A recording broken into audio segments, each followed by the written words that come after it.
Hey, it's producer Parker, and today Nivens explores the mind of a trivia master with trivia host Harrison Schmidt. Harrison is a genius at working his trivia craft for all types of crowds. Listen in to hear the ins and outs of what it's like to be a trivia host on this episode of Kansas City with Jason Nivens.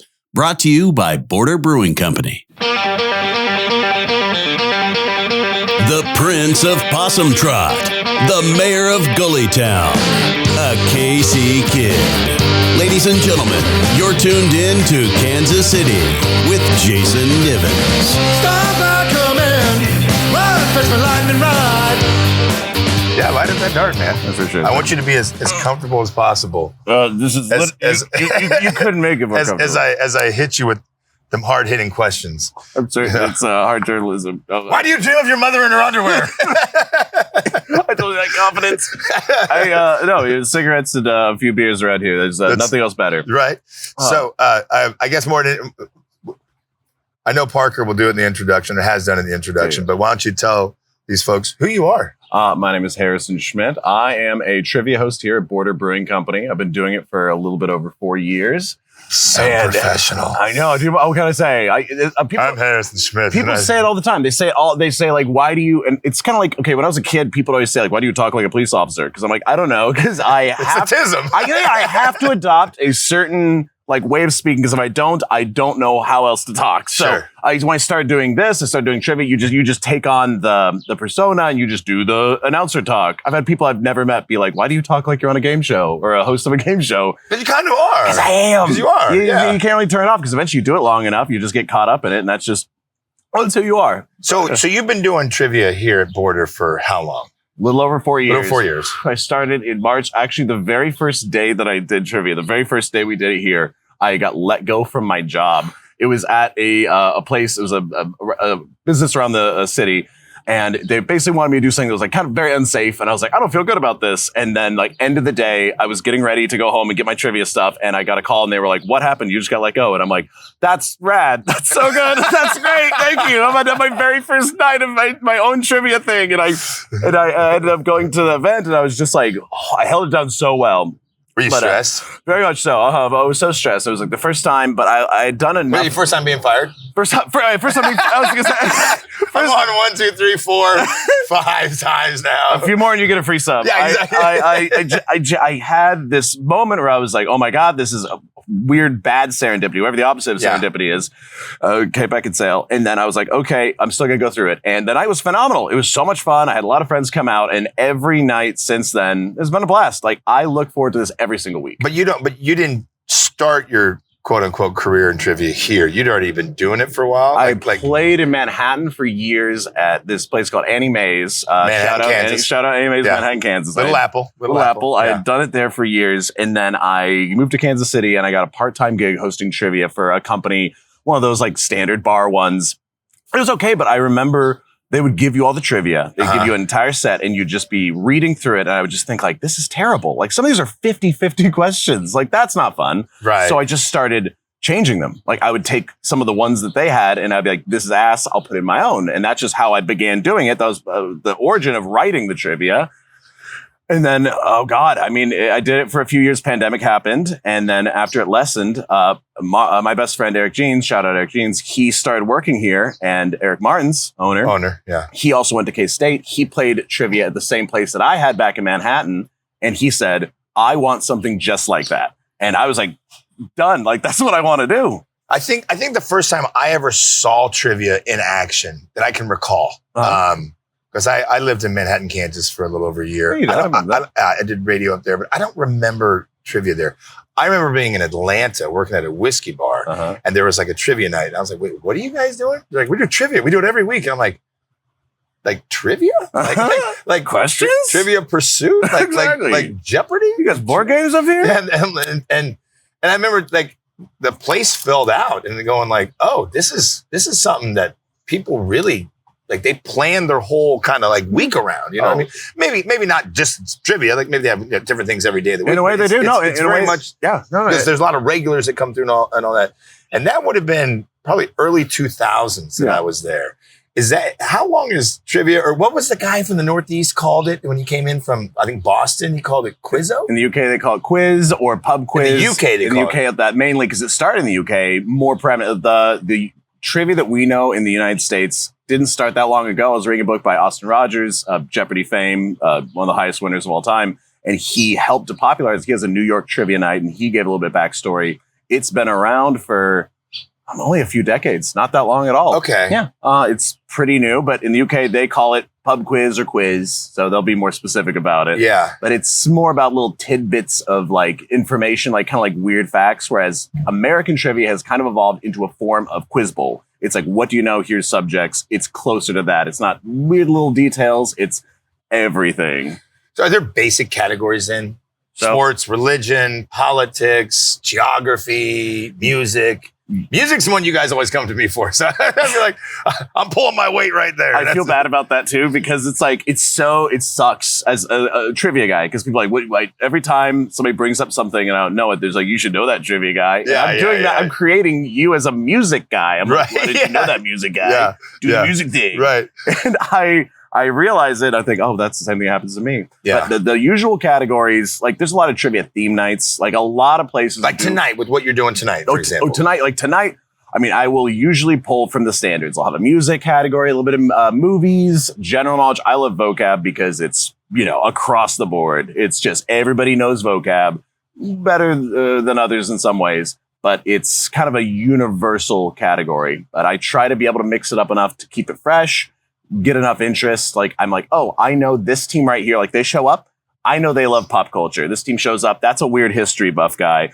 All these different groups come. So you recognize some faces week in and week out. Yes. Oh, I will. Names, no. Faces, I will see. I will see a player or a whole team that shows up, and I'm like, I know what they want. Okay. Even if I haven't seen them, I can kind of like make kind of a little bit of a like assumption, like a bunch of dudes wearing like Spurs jerseys. I'm like, okay, sure. Let's dust off the sports trivia and try and pull this out and hope that it's passable. Just the fact you knew the Spurs is impressive. Thank you. I was about to say, you've reached the end of my knowledge. This motherfucker just say Spurs? Okay. Genuinely, it is.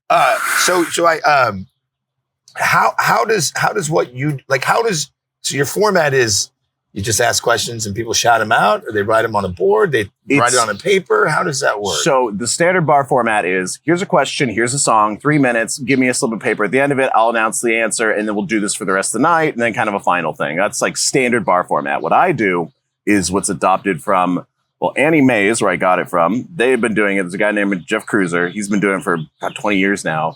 And they got it. I actually don't know where they got it, but in Kansas City, there is a place that had done it in the early 2000s. It was Record Bar, and they had done it for a while. There's a longtime host, but he just stopped doing it after X number of years because it's a lot. You have to write about 4 times as many questions as a regular trivia night, and it can wear down on you. I don't think I've ever seen you in here or any other establishment not doing trivia. I love it. Like, it's very much your thing. It sucks when you have an idea, you have a thought, and you're like, oh, this would work so well, and you're not able to write it down immediately because, as we discussed, the memory, sure, you will lose it. So I like having it with me at all times, so I can be like, oh, here we go. Right. This is saved. So I love always working on it, and I can transition back and forth between day job and night job pretty easily. So how does also what you do compare to like a Geeks Who Drink? Because that's kind of the big one. We hear that a lot. That's a common conversation that people have. It's the idea that Geeks Who Drink is, because that's been around for a while. It's been around for a bit. That might have been the one that was in Atlanta when I was back there. I'm curious. Right? I wish I would have Googled this before this. Yeah. I even thought about it. I was like, I should look up when Geeks Who Drink came around. If I had to guess, I'd probably say I started seeing it, I don't know, like early 2010s. Yeah, the branding's really on point. They did a great job. They're phenomenal branding. They actually have a daily game called Thrice. Phenomenal, good daily online game where you can play 5 questions. But the common complaint with that, with a Geeks Who Drinks format, is that it's obviously a lot of pop culture, a lot of movies. It's a lot of, they know to go for, the most popular subjects. They go for Marvel. They go for the things that are hot right now. Sure, Star Wars, the big things. And a lot of people will go to that and then they'll come to me and they'll say like, hey, like, oh man, all we had was this one Geeks Who Drink trivia or whatever. And we just didn't care for it. And yours is so fun and effusive in praise. And I can't take a compliment, so it kills me. It's like my skin's on fire. But it shows how having a varied number of subjects and kind of a style that encourages knowing a little bit of everything. Sure, yeah. Because a lot of people will say, I know this or I know that, but the standard bar trivia that I go to doesn't ever focus on it. It never even brings it up. Yeah. So I think about that every time and I say, I want to have this varied as I can. You had a book for a long time, a Ken Jennings book. It was the size of an Encyclopedia Britannica. For those that are old like me, that remember those big sons of bitches. You got through that whole thing. We had how many pages was that? Oh God! Did you ever look at the pages? I think I did. It was like 600 or 700, maybe. It was a big one. I could be wrong, but it was just like that thick, and it was connections, and it was connections. Yeah. And I'd bring it everywhere. Like by the first 2 months, I had torn the top and the bottom cover of the book off just because it was. It was all the time. I'd bring it out, whip it out of the bar. You could bring it to any place. You were like a preacher with his Bible. It was genuinely. You know what I mean? You were like highlighting shit, writing notes down. Jesus says this right here. It was. I would bring it out. I get excited because people would be like, there'd be people. I would show up to a bar sometimes. Like I'd come here where I know a lot of folks. Right. Then I'd go to a place where I didn't know a lot of folks, and I'd sit down, especially at a bar like a Divey place. Yeah. And somebody would come up and be like, "Hey, are you studying for something?" And I'd be like, "No, it's trivia." And they'd be like, oh, kind of like, what's his lunch money? And I would be like, well, let me ask you this. And I'd ask them a question that, I think they'd be able to know. Yeah. And they would just get engaged. They would go from what is this to oh man, I would leave the book and I'd be like, you can work on it. And I would just go to the bathroom. I'd come back and there'd be two more guys sitting around the book being like, oh yeah, I think this is it. Oh, 100%. Yeah. Fiji. Write it down. And that's why I love doing trivia, because I like getting people excited. Yeah. Triggering that part of the mind. Yeah, I think we talked about this last night. Like it's almost in a way, I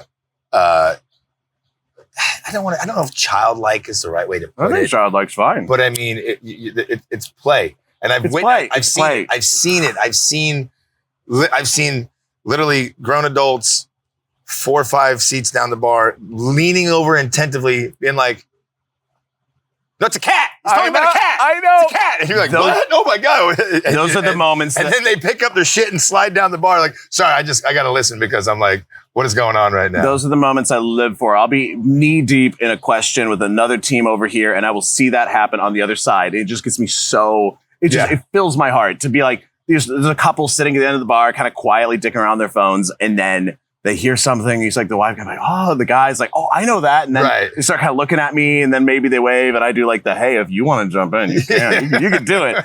And I start doing that, and they get engaged. And that's how I've gotten a lot of my teams. It's just, hey, you want to join? It's a great way to meet people in a pub, huh? Oh, I've had fellas, if you're looking for a pickup line. I've had relationships start here. I don't know if they've ended here, but I remember there was a team, we had a first date that showed up here, and they got first place. It was a duo, which is pretty rare. That's tough. It's hard. I tried it last week, and I think I came in 6th place. You guys did pretty well. You guys did pretty good. I had to walk home because it was a long night. I love the fact that it, like you said, play childlike. You're right about childlike. Yeah. Because when you're a kid, we have play. As an adult, you don't do it as much. Our joy comes from other things. And you realize when you host trivia so much, it's the same thing as play. It is almost like being on a playground without pulling a muscle. You know what I mean? Or trying to fit down a tube slide when it's like, oh, this isn't what it used to be. It's a little more accessible than the asphalt. So you talked about online stuff. So is there, like I said, I've always seen you with trivia, either with a book, different books that are out there, which when you go to a bookstore, is there literally a trivia section? Not always. There's a game section, a lot of crosswords or word search. Sudoku or whatever. A lot of Sudoku. Yeah. And you'll find every once in a while. That's where I got the Ken Jennings book, Raven Books in Lawrence. Just found it there. And you start looking online. It's a good resource to mostly give you inspiration. Sometimes the questions are good. Sometimes it's just sort through and be like, this is good content I can take later. Yeah. But yeah. But then online stuff. So you play daily online too? I've gotten to the point. It's funny. I'm talking with the reason why we called you here today is because we're going to have an intervention. It feels that way. I was talking to a friend of mine about my hobbies, and I was like, it's funny. Almost all of my hobbies have been superseded by trivia recently because it's true. I play a daily game. We share results. We do a geography game. I do this pretty much every day, but I'm not upset by it because it's about everything. You're learning about everything. You're triggering your mind, and you're able to play with other people. It makes me happy. And I know we talked about here at Border, but you also got a gig in Kansas City and North Kansas City in the Iron District that just started that up. last week. I know you've done like once a month at like places like Woodyard Barbecue. Woodyard's very good. Woodyard's solid. And you've got a couple other. I mean, you have other kind of like one-off. I don't want to call them one-offs. Once a month, maybe once a month. I call them one-offs. One-offs, yeah. It's like monthly one-offs. Mm-hmm. Yeah. I have the only consistent ones I have are here, Iron District on Thursdays, 6:30 to 9. And then the Woodyard about monthly, which is phenomenal. Love that. Great crowd, high energy. Those are the most fun people. But I do a lot of company parties. Yeah. Those are the best because companies will say, hey, we have a Christmas party. Normally we just do like a Yankee swap or something.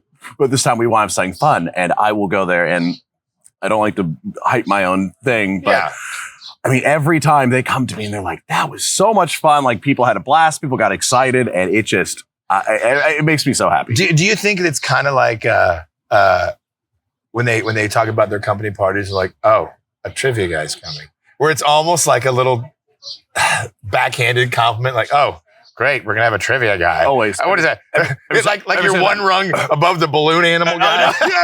Genuinely, which that guy's badass. I know. I was gonna say, no, not shitting on balloon animal guys. Yeah. No, literally every single time. Every single time. It's like rodeo clowns, balloon animal guy, trivia. You know? I actually had all tough positions to have. It's a hard one. Yeah. I genuinely had an event. I think it was a couple months ago where I got sent an email because I asked them like, hey, where did you hear about me from? And they kind of sent me this email chain of them talking about the events. And one of the things they said was the short list was, we have this guy we heard about who does trivia. His name is Harrison. And the other one was a guy who does close-up magic. It was just like, I'm glad I'm among good company. Dude, magic's awesome. Magic's awesome. Not gonna shit on magic. My sister-in-law's father is a magician for many years.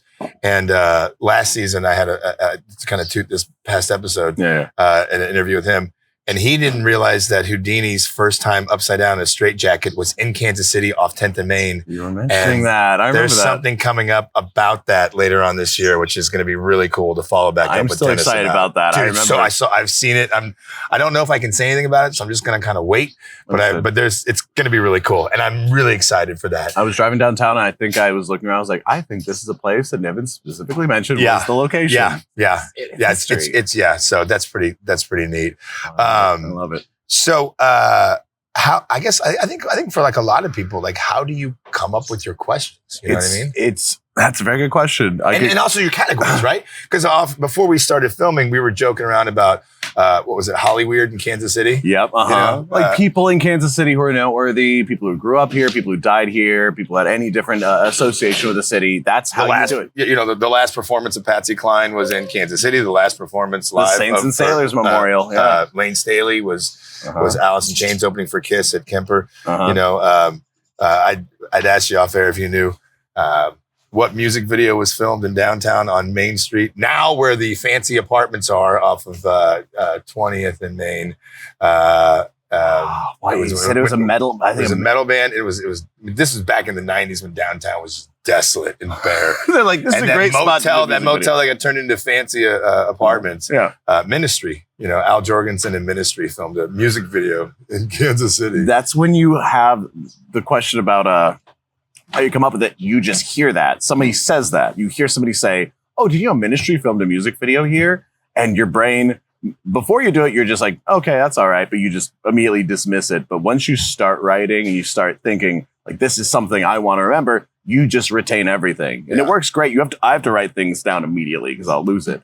Like you also have a voice recorder. I did. I bought a. And you keep notes about shit you hear at the bar. Everything I write down. It's funny. In school, I did not take notes. I was one of the kids that put his papers directly into his backpack. I don't know how I'm not in prison, but I now, as an adult, can record everything. I record fun things my friends say. I record every thought, even just individual words. Like, oh, that's a fun word. Write it down because I could use Chiefly. Like, I said it the other day to you, and you're like, God, that's. I know, I did. It might be tonight. You have to take every thought that you have. It sounds exhausting, it kind of is, but you write down everything that you have, because even if you don't have a thought or like a trivia question for it now, you can make it up later. Because it's hard to sit and be like, okay, let's create questions about everything in the world. But when you're going through your daily life, if you just write down the things you encounter, you can later take it and then turn it into questions. What trivia questions don't you like? Thank you for asking. Birds. Birds are fine. I love birds. Fuck about birds. I love birds. Pacific Islands are tough. That's a hard one. I don't know the Pacific Islands very well. I don't like questions that 50-50 or multiple choice. Not fun. It's not engaging. I like ones that the best way to word a question, like what I've learned from doing it for a while and reading a lot of books about it, is you want to have something that someone already knows about, like a subject, a term, a topic, whatever. They're already aware of it. They know what it is, but they don't know certain facts about it. It doesn't matter if it's important, but you start with this little factoid about this subject, and then eventually, the wording is important, you bleed into the meat of the question, like the actual what it is. So they're listening to the question, and they eventually are like, oh, like you have that spark, the moment where it hits, and they say, I know what it is. Right. And that's the best way to do it. That's like, it's what gets people the most engaged. We can see like the kind of trigger moment. Yeah. To go for it. Because if you ask too early on, if you're just like, this California funk rock group, you're like, okay, that's the Red Hot Chili Peppers. Sure. But if you end with details like that, but you start with a detail you may not have known, it gives people the chance to think it over and then to say, oh, there's the hint. Right. That's the little that gets it going. Because I think if I remember from working alongside of you, meaning bartending when you're doing it, but also playing it last week, a lot of the early questions are kind of layups. It's first gear. Is first gear. So that's First just gear. to make the audience sort of like relax and engage. It is. You have to do it. If you don't, I know sometimes there'll be a question. That little area. It's kind of like a foreplay. It is. It's foreplay. We can trivia foreplay. Let's get as many metaphors as we can in here. Just throw them all in. Yeah. It's like warming up. It's calisthenics. It's like a stick shift. The hardest time is going into first because you're like, okay, this is the trickiest part. You have to be able to have a question that's not insultingly easy, but enough to be able to get it going. But once you're past the first couple questions, then you can start hitting a little bit harder. People are understanding. Nobody likes to be able to get something wrong on a first question. Right. That's not fun. You're doing your job wrong. Right. I mean, there's some players that unfortunately aren't as good, and they're going to get it. It happens. Sure. You can't fight that. Yeah. But if you can get that first gear and second gear, once you're past those, you're cruising. So it's warming them up and then getting it going. Do you dream about trivia? I genuinely have. Is there moments when you've woken up and been like, oh, I thought that was real? I've had moments where I'll wake up and I'll have usually just like a single word or like an idea or like something that I've been thinking about, which I've already been thinking about it. So I don't need to. I usually don't have anything super new, but I will have times you wake up and you're just like, oh, I mean, it's like if you do something long enough, you start dreaming. I remember I played a computer game in the late 90s so much that I ended up dreaming about it. I do it with trivia to the extent that even when you're not thinking about it, you're always thinking about it. Sure. Yeah. It's fun. I think one of the things that I liked last week, and I Please. the song lyrics from English to like French to Portuguese to German. Oh, my favorite. To like Swiss, then like back to English. I put it through Google Translate through like 6 different languages and then just return it to English and then you just read this garbled nonsense. It's so fun. It is wild. People love it. How did you come up with that? I remember did you steal that? There was an article I saw about how well Google Translate actually does work. It talked about how different languages, sometimes like one language to the other, is easier than, for instance, a different language to the same language. And I thought, well, if you were to do that with song lyrics, what would you be able to get if you kept hopping around these disparate languages? Yeah. Because if you go from like romance languages around, it kind of stays the same. But if you hop over to a distant one and then bring it back, it's going to be way different. It's, oh, God. I think often you can ask questions. It's like, I'm quizzing you. I'm trying to be able to make you know, or I'm trying to see if you know this. But what I always try to achieve is this also fun? Yeah. Like, are you having fun with this? I like the questions where it's the best question you could possibly do is one that engages you, makes you think critically. It's something you may not even known about, but it's also funny or fun or kind of makes you like laugh. That is the best question. So in a way, you are a game show host and a stand-up comedian at the same time. Oh, it is. You're writing jokes in a way, but trying to deliver them as naturally as possible without looking like, formulaic. Right. Yeah. I will write notes inside of my little questions where I'll be like, bring up this little point, or here's a fun little detail. I will write jokes inside of it sometimes, not all the time. A lot of it's off the cuff. Sure. But exactly. Yeah, half the compliments that I get are because people say like, the trivia is good, but also like you do the little bits, the jokes, the kind of play with the crowd. It is stand up and it's also quiz. Well, but it's also interactive stand up because that's the one thing I've noticed is a lot of like, if you're in first place, everybody, all the other teams, whether it's 5 teams, 8 teams, 12 teams, they're all shooting arrows. They're gunning for you. They're gunning. God, every one of them talks shit on him. I had this one. Every one of them. And in first place, boo! I have a tradition. Boo that man! We've established a tradition where every team, once I read off the halftime scores and before the final question, whoever's in first place, we boo them vehemently because, nobody likes a winner. We're like, hey, we're an underdog group here, but we're still friendly enough. Yeah. And I like to be able to make sure that every team feels like they have a shot. Right. Because a lot of trivia is the standard format, which you mentioned before. It's just everyone has the same questions, and there's teams that can just run up the score. Like, it's just going to go all the way up, and there's no chance for the other guys. This format is nice because it gives a mixed option. Yeah. You will have way more diversity in who gets first place. Every other night, it's the standard ones. You'll see the same team winning 70% of the time. Really? Yeah, it's a whole thing. Yeah, because you have steal options in what you do. You can steal. Mm-hmm. So we do like each team has a chance to answer. You get to pick a category. I read you the first question from that category. If you get it right, you get 100 points. But if not, every other team has a chance to steal. Okay. So it allows other teams to be able to still be engaged. Like, even though it's not their question, they're kind of like listening in the background, being like, maybe they don't know this. Right. And then the moment you hear them say a wrong answer, those teams start just writing on their whiteboards because they're excited. And there's ability to smack, which is where if it's like a team has a question and either they don't know it or they think another team doesn't know it, they can choose any other team to be like, now it's your question. Okay. And if they get it wrong, they get 200 points. The smacking team does. If that team gets it right, the team gets 100 points. Yeah, sure. So also incentivize that. And also it helps the teams that aren't as good because they get smacked more often, which means they get more opportunities at questions. Sure. It's a good format. It's a lot of details. I would love to see it be the only format of trivia, but it's a lot of work. It's not complaining, but it's I mean, again, I don't think I've ever not seen you. I don't think I've ever just seen you saunter in being like, hello, chaps. What's up, gang? Just hanging out. Hello, friends. How are we doing? Good time. Wait for questions. I'm going to ask you 100 of them. I like it. Every Wednesday, it's like the middle point of my week. It's the big point that I just look forward to every single week. And I tell people all the time, I hope that every person could have some type of creative outlet. It doesn't need to be trivia. It could be anything where you create something. If you can sell it, good. If you can have people enjoy it that even better. I would love for every single person, and I think they would love it too, to be able to have that outlet. Yeah. And it's one of my favorite things. It makes me very happy. You ever seen any fights?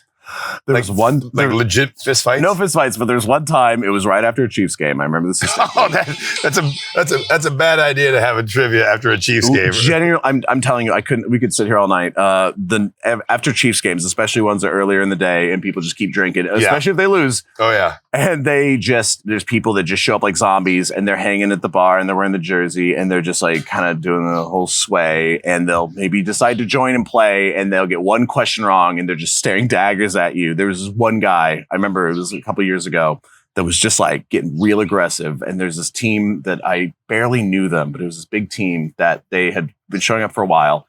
And a couple of them show up to me and they're just like, hey, like we saw this guy, like, don't worry about it. If he does anything, we got you. And I was like, I don't even know your names. And you already are like, hey, we will dodge. We'll jump in front of this bullet for you. We'll kick his ass. I know. And my gosh. No, it's, I will say the best thing about it, the players, the teams and how enthusiastic they are. And when there is a friendly team that's excited and they're not overly worried about, oh, we need to win, we need to do this. They're just having the most fun. Having fun. It's like they on a playground. I liken a lot to like a first date or a bowling. You go to bowling alley, you'll see the guys who are, sitting there with the glove and they're just like bowling and trying to hit. They hit a lot of strikes, but the ones they don't hit strikes, they get pissed off. And then you'll see a couple where like they gutter ball every other ball, but if they hit a strike, they lose their minds. Everyone's. That's fun. I want to hang with those people.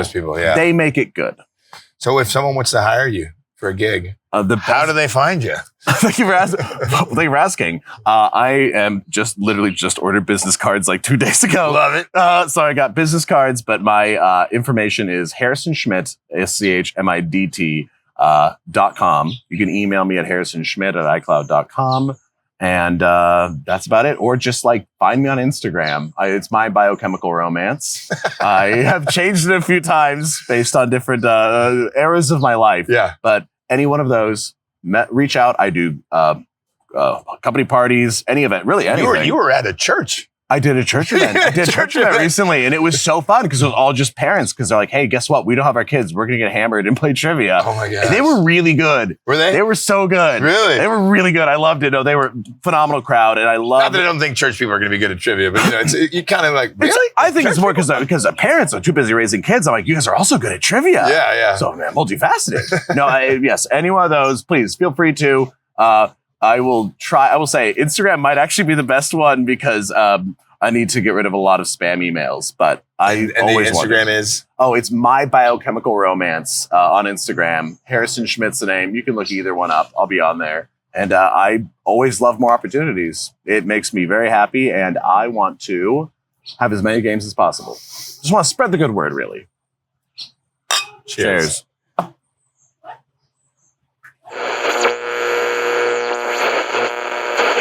Once again, you can find Harrison, of course, over at Border Brewing on Wednesdays with his trivia. And then Thursdays, he's got a gig this summer and I think into the fall up at the Iron District in North Kansas City. So I thought it'd be fun to wrap up today's episode with a little Did You Know? And since we talked about trivia or Quizo with Harrison, did you ever know about the game Hollywood Squares? Right? It's an American game show in which two contestants compete in a game of tic-tac-toe. You can see the people up there.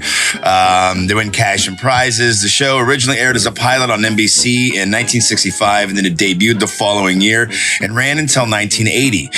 It has also been rebooted a couple times since then because it's a pretty popular game show where it's a 3x3 vertical stack, open-faced cubes, each occupied by a celebrity, seated at a desk facing the contestants, and then the stars are asked questions by the host, and then the contestants judge the truth based on their answers to gain squares in the right pattern to win the game. Now, the original host is this cat right here, Peter Marshall, right? That was his stage name, as he was born Ralph Pierre Lecoq, and he went on to have 4 children. One of those guys was named Pete Lecoq, and Pete played for the Chicago Cubs and the Kansas City Royals. He's also the dad to a friend of mine. What's up, Nene? Fun fact about Pete. I love this one. In 1975, the only Grand Slam of his career was during the final pitching appearance of St. Louis Cardinals legendary pitcher Bob Gibson. What's up, Pete? So there you go. That is today's episode. Thank you for tuning in. As always, thank you very much to Parker for being the super producer. And again, who should we talk to next, guys? Maybe we can get Pete on. That'd be great. Pete, get on with your boy. KCJNmedia@gmail.com. That's KCJNmedia@gmail.com. Peace.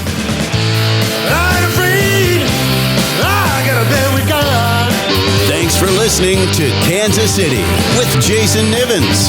Hey, smash that like button and subscribe. We'll catch you next time.